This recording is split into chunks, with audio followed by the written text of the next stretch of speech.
So I want to talk a little bit about some fallout from the AEW, all-in footage fiasco from Wednesday. I actually forgot to mention this in my video the other day about it, and I had known about it when I recorded the video, but I didn't write it down, so I just forgot. There was just a lot I had to get off my chest about the whole thing. But later that night, AEW started to do DMCA takedowns, copyright takedowns on Twitter of anybody uploading the footage from the show. Not to mention that apparently on their own YouTube channel that had, which this I found out later, that where they uploaded that whole like Young Bucks like segment, they apparently cut the footage out of there. So a lot of fans online have been led to believe that almost immediately after the footage aired that Tony Khan in the back saw the online reception, because you know him, he's got to care about the internet and the online reception, even though it's in this case, maybe it was for the best. In this case, maybe it's for the best of him learning what doesn't and does work.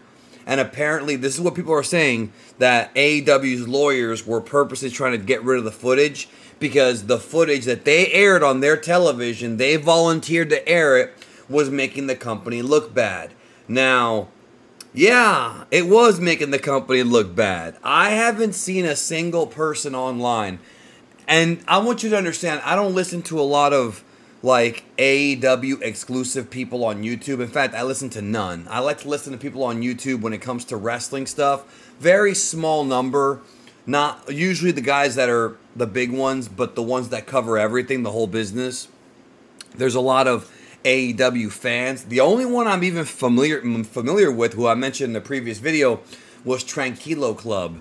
And I'm not subscribed to him. I don't know the dude personally. I usually see his videos on my feeds from time to time, and I'll click one if it looks interesting. But I don't know if he commented on it. I don't know what. I haven't checked as of the recording of this video. Maybe I'll check.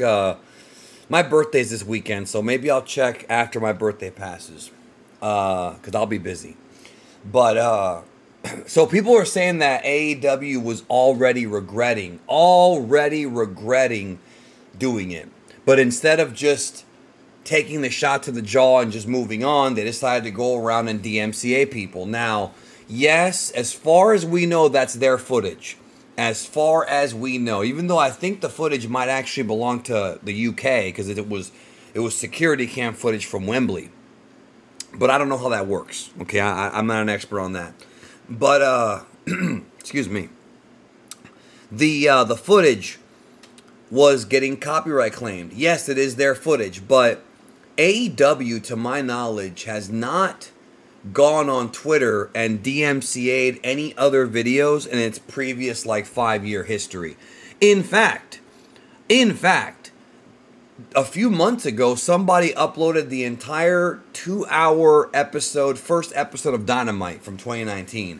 I don't think it was AEW, because the person on Twitter that had the full episode was not an AEW person or an account. It was just a fan. And they uploaded the entire 2-hour episode. Now, that is not fair use. That, at the very least, can be struck because it's a whole show. You understand what I'm saying? It's their intellectual property.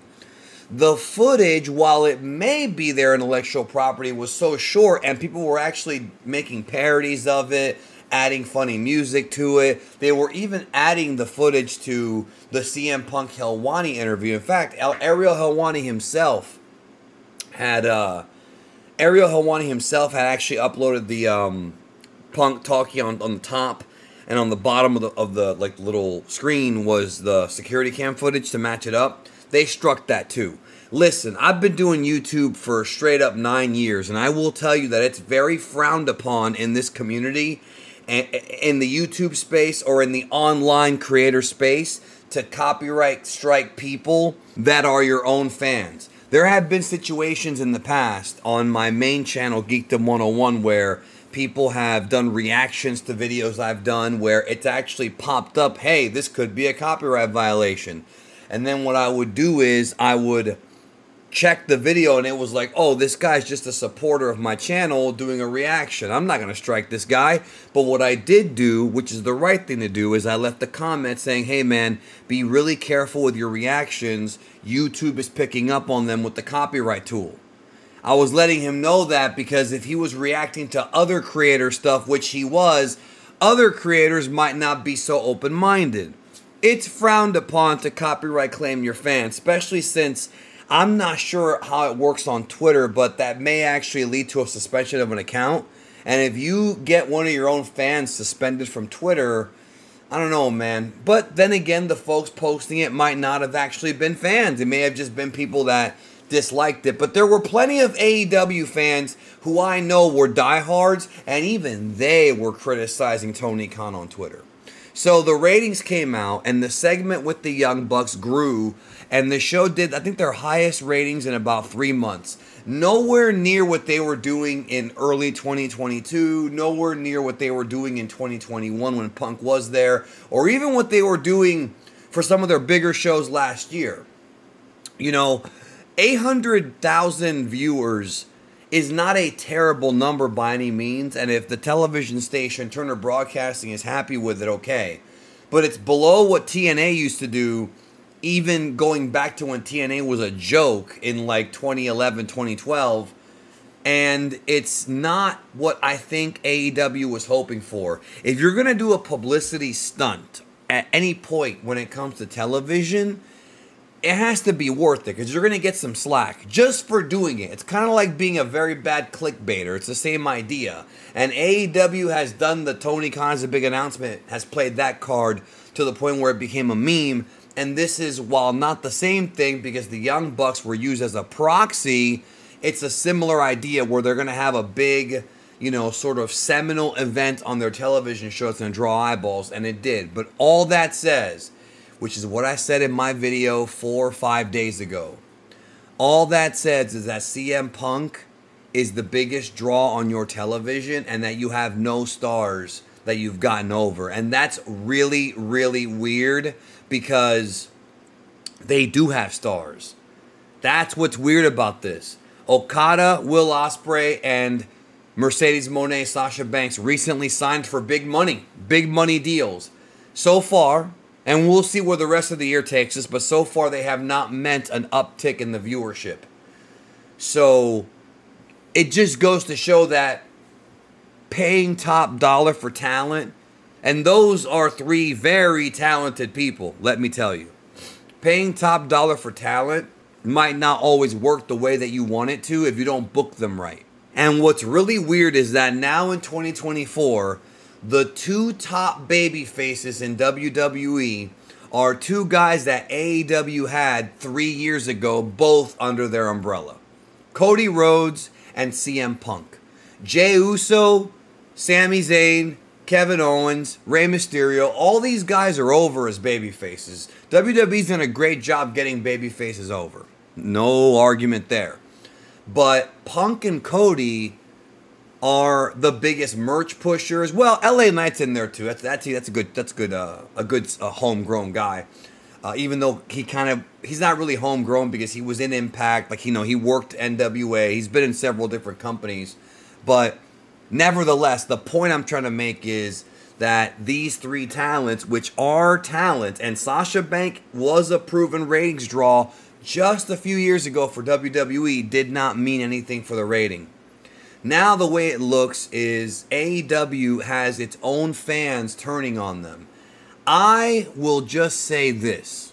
When AEW first started, I might do a whole video about this called My Complicated History with AEW. I might actually do this video because I want to really go over my history with this company as far as like how on board I was in 2019, how happy I was to go to their second pay-per-view and sit with the press, how awesome it was to go to multiple TV shows of theirs. I used to watch them over NXT on most weeks, although I would flip back and forth, but usually what wound up happening is I would watch Dynamite and then later on go back and watch, because in those days I had YouTube TV.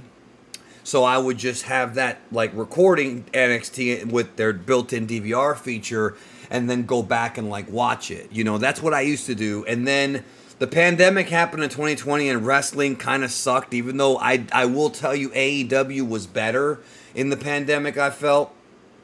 Then in 2021 was the best year for AEW. Punk had jumped over, Danielson jumped over, Cole was over here, and you still had Cody there, and that was not even including Aleister Black and Andrade. You know, they had both jumped over in the summertime. And there's more. I mean, they got Keith Lee, they got Strickland, you know, in time, you know, as the, you know, more time passed. So the fallout from this is that AEW is now the laughingstock of the wrestling business, at least for this week. And then the question is, are AEW going to be able to capitalize with this increased audience for next week? And I think the answer is no. People tuned into that show not to watch like the matches or to watch the angles. Like, people tuned into that show who weren't normally watching. Not regular Dynamite viewers, people who had either dropped the show or just don't watch every week. They tuned in to see that footage. That's what people wanted to see. And obviously the reason we know that's because the drop-off after that. Either people didn't like what they saw, which I think was pretty evident, you could say, or they thought it was, you know, they either were disgusted with AEW for even doing it, or they thought it was more so. Most of the reactions I saw was, that's it? That's the footage? And other people were probably like, okay, instead of using up your TV time to help a wrestler who's in your roster, who might need the TV time to get more over, or pushing some of the matches on the pay-per-view, you chose to show this. Now, they did end up twisting it into a storyline. They took the footage and created a storyline around it with the Young Bucks and FTR, right? But I don't think that helped sell that angle. I don't think that match is more heated now because of this. I think that when you have FTR and the Young Bucks, you know what you're going to get. A great match. Those two teams have great chemistry, and unless you're doing a longer term storyline where you have like sort of a different kind of week to week build up, I don't like other tag team feuds would do, like what they did earlier versions of their feud. I don't think that this footage and the CM Punk thing, I don't think it helped out that program. I don't think it helped sell pay-per-view buys, is what I'm trying to tell you. I think whoever was going to buy that show for that match was already going to buy that show for that match. You understand what I'm saying?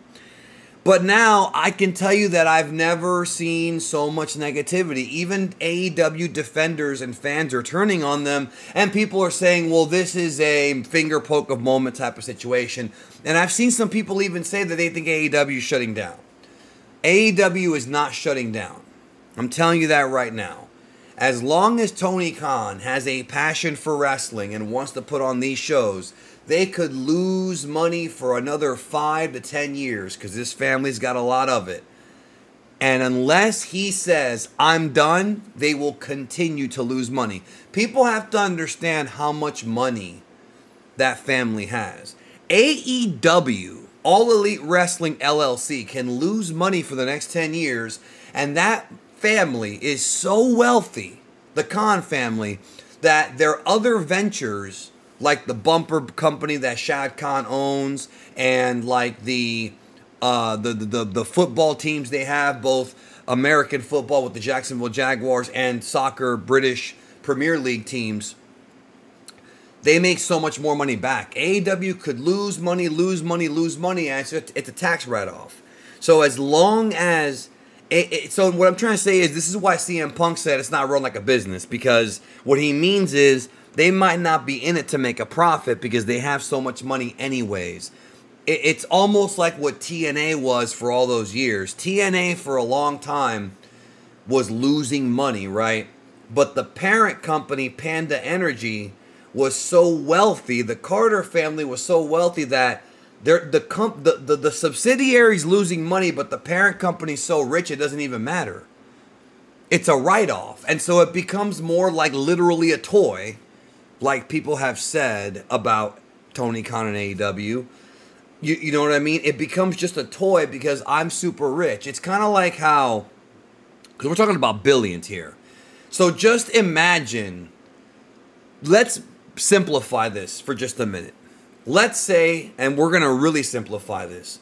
Let's say that you're making $200 a week on a job, like a side job you're doing, not your main job, a side job, right? Let's say that you want to buy a video game. The video game is $50. I'm going to give nice round numbers. Well, if you spend 50, you're left with 150. You can either buy 4 games or you can buy just the one. And if you buy all 4 games, you're out the $200, right? Obviously, simple math. However, let's say that that's just your side gig. You can blow the $200 if you want. You can spend the $200 every week if you want, if it's just your side gig and you've got other jobs that are giving you income. So if I'm working a full-time job and I have a side gig that pays me $200, that's just extra spending money. Now, there are smarter things to do with that money, like invest, but now we're talking more like regular people. The cons are so rich that they have, imagine that scenario, except the toy, the video game is AEW, the company, and the wrestlers. They have so much money, y'all, that $50,000 to them is like $50 to us. You understand what I'm saying? Like, so AEW is only going to get shut down when Tony Khan says enough. Now, one thing that is something that's possible, because clearly the Punk thing devastated him. Clearly. I believe it's possible that if something like this, if an incident happens in AEW similar to this again, there may come a day where Tony, who's going to be older, he's 42 now, I think, or 41, I think, 41, 42 this year, he turns 42 this year, where Tony just says, this is too stressful for me, I'm done. You understand what I'm saying? Like, if it gets to the point where he just doesn't want to run the company anymore, he might find somebody else to run it, or he might just shut it down. I hope that does not happen. Why? Because AEW needs to exist. It just needs better leadership. We need an alternative with deep pockets to help the wrestlers that aren't in WWE get paid. Even if AEW becomes a feeder league for WWE inadvertently, meaning, what I mean by that is guys like MJF, guys like Hook end up going to WWE. And then AEW has to either bring in more indie guys or hire WWE cast-offs. That's kind of all you can do because they don't have their own developmental. They don't have their own like training league, training facility like WWE does. It could end up being the case where that happens, where guys go from the indies to AEW to later on go to WWE. And the reality is, if you're a pro wrestler, why wouldn't you want to go to WWE with how things are going now? How hot the company is, the big crowds, new creative. Like, if you're coming into the business and your goal is to be successful, WWE's tippy top. However, going back to the Will Ospreay thing, there's going to be some guys who don't want to work that schedule, and AEW's a place for them. And that's what I'm saying. Like, AEW needs to exist so that there's more wrestlers getting paid and more opportunities out there for fans to see unique matches and for talent to be going back and forth between Impact and Japan and AEW. Like, I don't mean in a trade deal. I mean like guys' contracts ending, you know. It keeps the wrestling business fresh if there's different places to work. End of story. I don't think AEW's going to shut down over this. The pay-per-view's not canceled, but I'm expecting a very low viewership next week. AEW is going to have to really get focused now, and it's going to really have to all hands on deck this company, because the only way to get the viewership up, it's not with CM Punk footage or with anything like that or with announcements. You're going to have to create a compelling television show that's like the Bloodline, week-to-week storytelling, and you kind of get this soap opera thing going to where people are hooked on your show. You're going to have to do that. I've been saying this for a while. It's not about dream matches anymore. You can still even do the dream matches. You just have to have stories on your TV show that go along with it. And to be honest, I am not confident at all that Tony Khan is the right guy to run this company. It's his money. He put it in. I don't think he's gonna do it. I don't think he's going to succeed until he hits absolute rock bottom. Meaning, not in his personal life, but more so, the viewership's gonna have to get so bad that he ends up saying, okay, now we have to change our way of thinking. Because now even the internet people don't want to watch me. But here's the sad truth, guys. When people have decided to not watch your show because you've been a bad faith creator or, you know, CEO or president or whatever, because people are actively now despising your decisions, disliking your product, and you are a reflection of that product, laughing at your behavior, it's hard to get those fans back. And the sad part is, and I don't want this to be the case, I feel like there's a possibility the only time AEW will ever get a second chance again is if WWE ends up sucking for some people. I think there are some people, and I know that I have friends of mine who used to watch AEW and have stopped and are now watching WWE, and they are wrestling fans, but they're just so much more interested, and they only have X number of hours a week to watch. They're not going to watch Wednesdays when they have Mondays and Fridays, and some even watch NXT. NXT. There's people switching over to NXT now because that viewership is growing, and AEW's is not. And this is not me being a hater. It's stupid to say shit. It's very immature to say those kinds of things. It is true that AEW needs to get focused because this was the worst thing they've done as far as like publicity stunt, as far as like faith with the fans. This was the most cringe thing they have done up until this point, yo. Up until this point. This was worse than even the original All Out problem with Punk shooting on the company or with the EVPs. I criticized him for that. I don't think that was right. I still don't think that was right to air those grievances out, you know, on a YouTube show after the pay-per-view. I still don't think it was right. But it's been more so a problem with AEW's leadership because that whole thing didn't have to happen, which I said here on this channel years ago. When that thing first happened, I said it, and now others are saying it too because it's true. It's about the leadership. I just don't think Tony Khan's a good leader.